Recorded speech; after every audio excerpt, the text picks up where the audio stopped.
Many hurricanes ago, I had the storm left one of my trees like leaning at 40 degrees, and it was a sycamore about 30 feet tall. I had planted it about 8-10 inches in diameter, and I didn't know how I was going to straighten it out, and I didn't want to lose it, but I had a lot of other stuff to clean up too. So I proceeded to clean up things in the yard and stuff. And about a week later, I came back to the tree, and it was now time to work on the tree. And I got a long, big rope and a ladder, tied the rope about 10 feet up in the tree, got a post hole digger and put a 4x4 so I could stake the tree on the 4x4 once I got it up with that rope.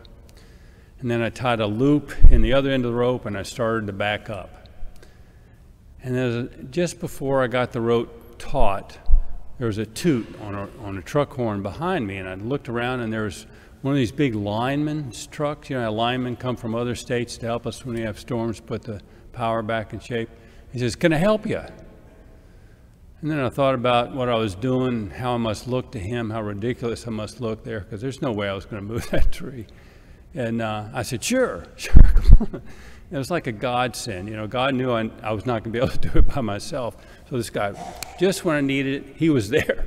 And in 10 minutes, he had wrapped his steel cable around the same place where I had the rope on the tree and winched it on in and straightened the tree up. And I tied my rope around that big stake I put in, and he was gone. And it was like, oh my gosh, thank you, God. That's exactly what I needed.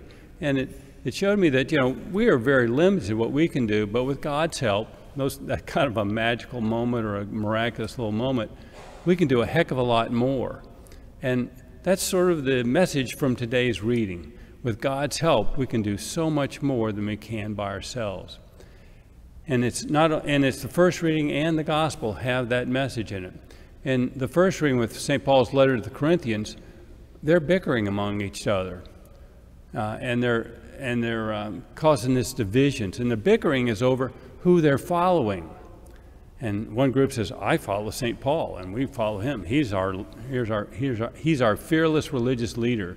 And others are saying, "No, we follow Apollos." And Apollos was a really good speaker from Alexandria, from like Egypt.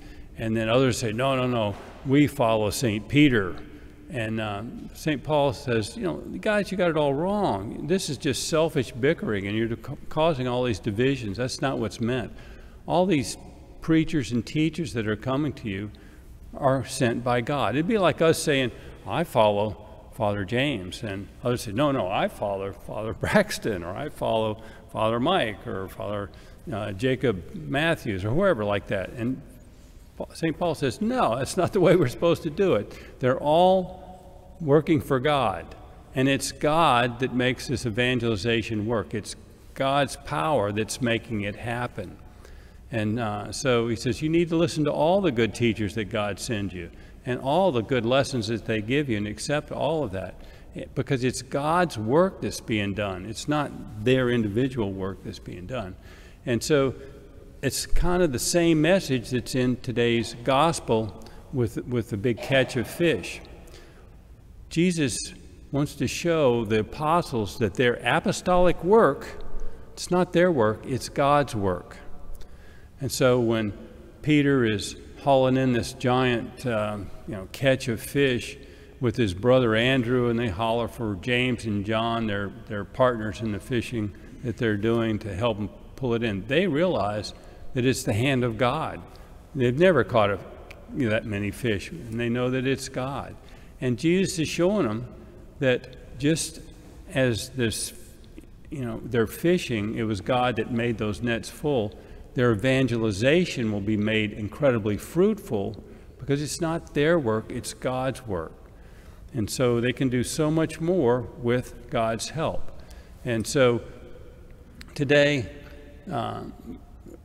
we should pray that God opens up our hearts, our minds, our eyes, so that we can see that He does the same with us.